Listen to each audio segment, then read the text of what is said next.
जय माता रानी के सभी मित्रों को जय श्री राम, जय हनुमान जी बाबा की। भैया, भारी बारिश की चेतावनी चल रही है इस समय यूपी में कई कई स्थानों पर। तो दोस्तों, आप इस चीज़ के लिए थोड़ा तैयार सतर्क रहें, बाहर ना फंसें किसी स्थान पर, घर में रहें ज़्यादातर, काम से आए काम से जाएं, क्योंकि यहाँ पे इधर मतलब मथुरा की साइड भी बहुत, मथुरा वृंदावन की साइड में बहुत तेज़ पानी बढ़ा है, 2 दिन लगातार बढ़ा है और आज भी शायद पड़ेगा लगता है।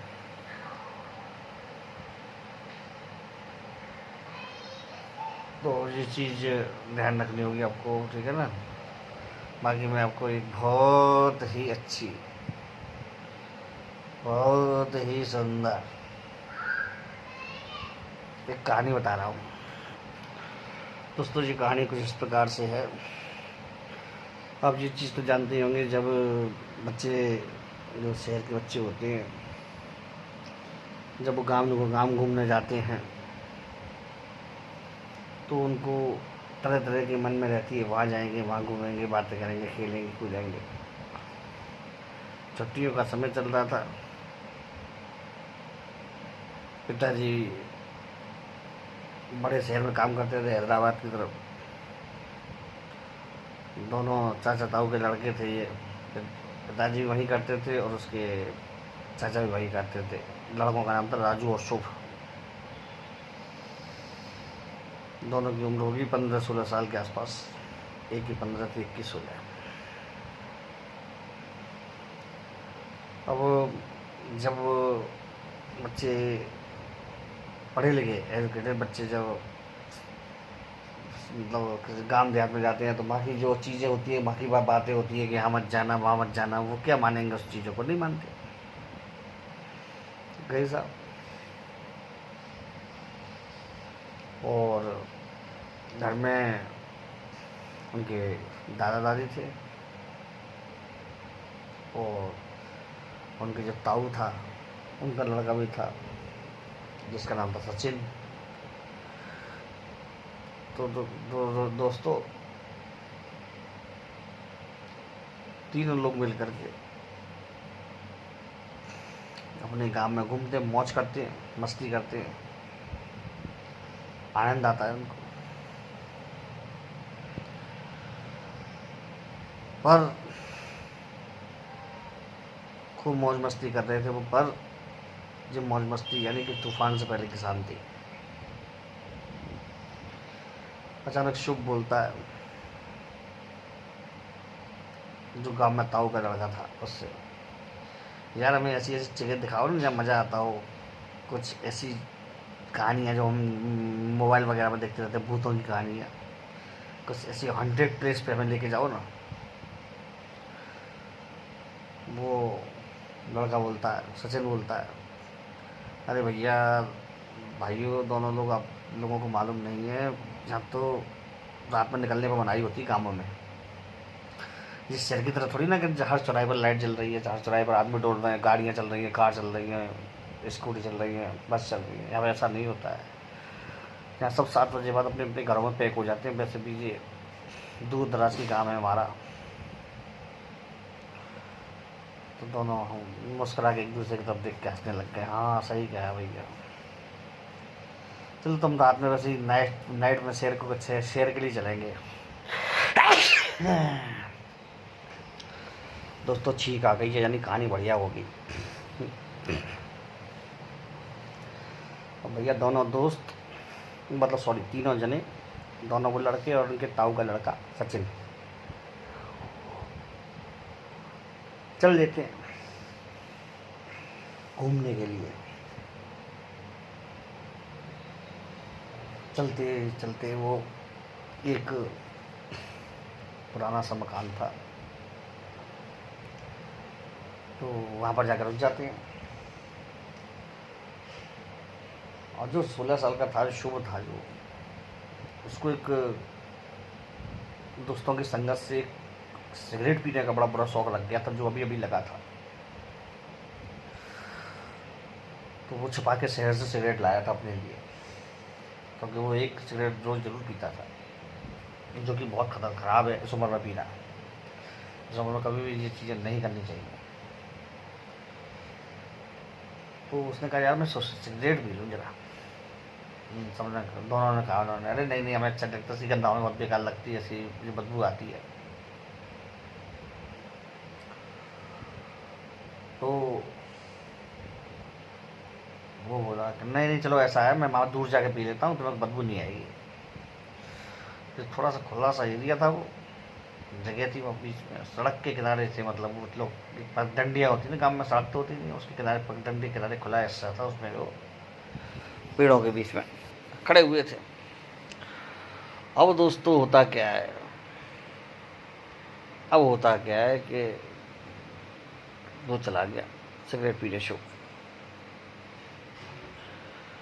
तो सिगरेट जला के वो थोड़ा कोने में जाके पीने लगा, ताकि वो खुशबू ना आए, उनको फालतू में वो चटर चटर ना करे। तो अचानक उसने देखा सचिन आ जाता है पीछे से, उसके कंधे पे हाथ रखता है सचिन। अरे यार मैं भी पीता हूँ सिगरेट, तुझे नहीं मालूम, और मुझे भी सिगरेट दे दे। तो बोला क्यों भाई, तू तो अभी मना कर रहा था उसके सामने, भैया के सामने। बोला नहीं नहीं यार, उसके सामने थोड़ी बोल देता मैं, जो पीने वाला होता है उसी के सामने बोला जाएगा मैं पीता हूँ। सीधे साधे आदमी के सामने क्या बोला जाएगा, वो तो घर में शिकायत कर देगा। शुभ बोला हाँ जी बात भी सही है यार। शुभ बोला ले ले मैं सिगरेट देता हूँ तुझे। बोला नहीं नहीं नहीं नहीं, सिगरेट को मुझे बुझा के दे दो। वो बोला कि नहीं नहीं बुझा के तो मैं नहीं दूंगा सिगरेट, बुझा के क्या को दूंगा भाई, मैंने जलाई है, माचिस भी कम है मेरे पास, तिलियाँ भी बहुत कम है इसमें, 2-3 तिली मुश्किल से पड़ी होंगी, अभी जब पड़ जाए तो। उसने कहा नहीं नहीं ज़रूरत नहीं पड़ेगी, क्या की जरूरत पड़ेगी, सिगरेट तो तूने पी ली है, सिगरेट तो तूने पी ली है। तो दोस्तों उसने सोचा कि उसने जी क्या बात है। अच्छा एक चीज़ और,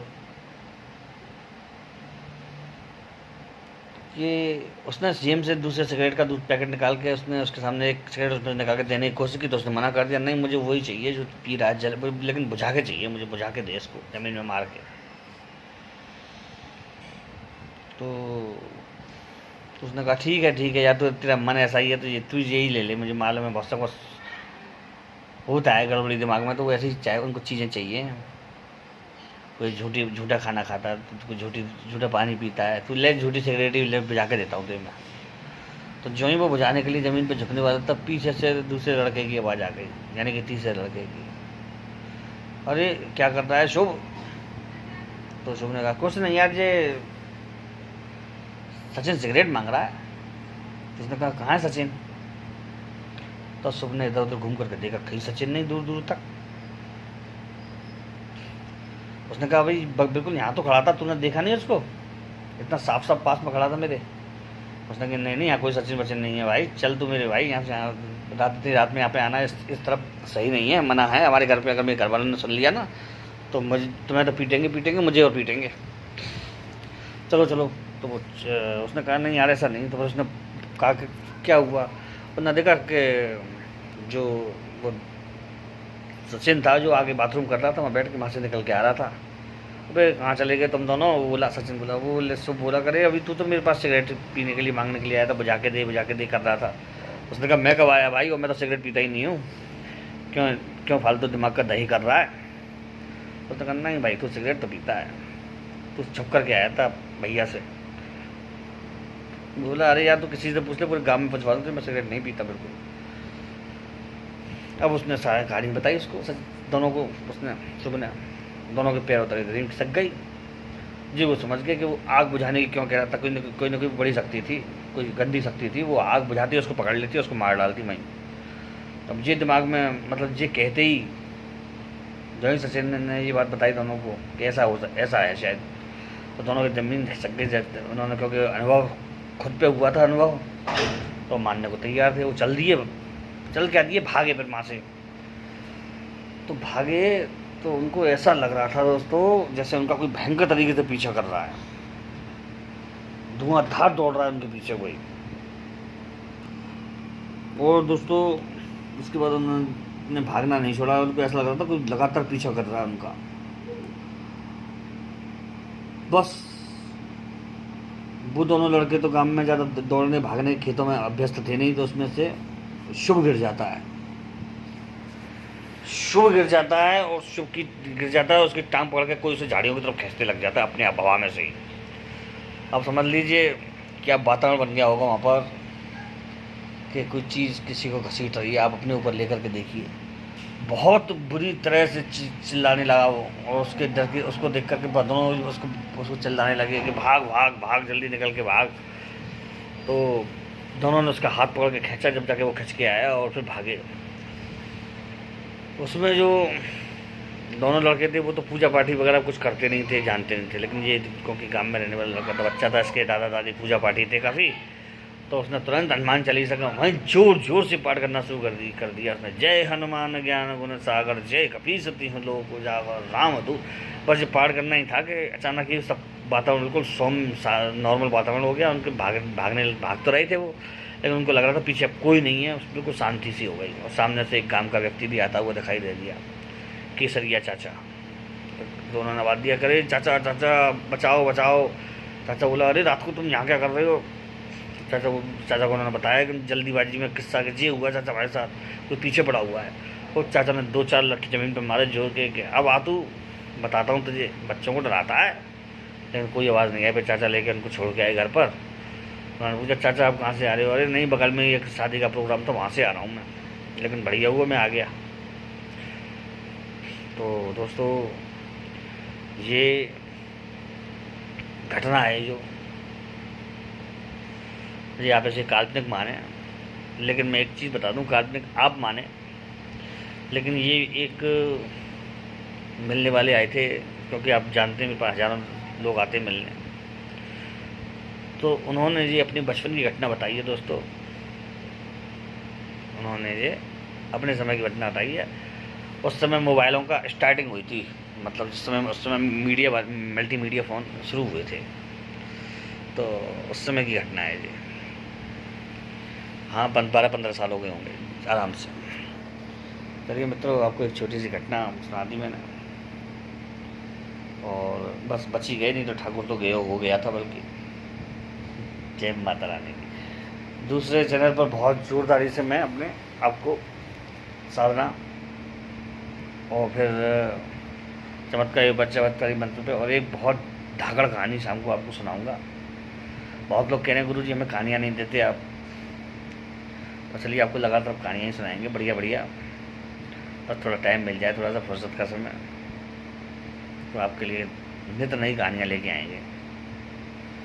और बहुत लोग कह रहे हैं बटुक भैरव की साधना की देखते हैं। भाई मित्रों, समय मिलेगा तो करेंगे, क्योंकि बटुक भैरव की साधना में तो दीपावली के आसपास बहुत बढ़िया होती है, बहुत महत्वपूर्ण होती है, सब लोगों को मालूम है ये बात। तो और इसीलिए जानकर लोग कह भी रहे हैं कि हमें करा दीजिए। देखिए मौका मिलेगा तो ज़रूर कराऊंगा, समय मिलेगा तो। समय दीपावली तो वैसे आगे 10-15 दिन ही रह गए मात्र, ज़्यादा समय नहीं रह गया। मुझे अपना भी पूजा पाठ देखना पड़ता है, हवन वगैरह करना पड़ता है। तो चलिए मित्रों, जय श्री राम, जय हनुमान जी बाबा की।